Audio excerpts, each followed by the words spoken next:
একটা মেয়েকে একজন জিজ্ঞাসা করেছিল, বিয়ের আগের আর বিয়ের পরের মধ্যে পার্থক্য কি? মেয়েটি উত্তর দিয়েছিল, বিয়ের আগে ছিলাম বাবার বাড়ির মেয়ে, আর এখন হয়েছি শ্বশুর বাড়ির বৌমা। আগে আমার মুখে সবাই খাবার তুলে দিত, আর এখন আমাকেই সবার মুখে খাবার তুলে দিতে হয়।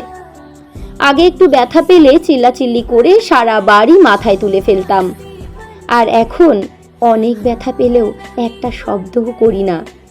আগে হাসার জন্য মা বকতো, আর এখন কাঁদতে গেলেও ভয় হয়।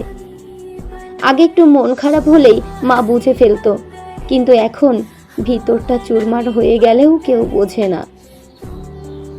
আগে নিজের পছন্দকে অনেক বেশি প্রায়োরিটি দিতাম, এখন অন্যের পছন্দের উপর ডিপেন্ড করে থাকতে হয়। আগে ঘুরতে অনেক ভালো লাগতো, এখন একটু সময় বিশ্রাম নিতে পারলেই খুশি। আগে গান গাইতাম, কিন্তু এখন কথা বলতে গেলেও হিসেব করে কথা বলি। আগে ভাবতাম বাইরের জগৎটাতেই অনেক শান্তি, কিন্তু এখন বুঝি মায়ের আঁচলের নিচেই শান্তিতে ছিলাম।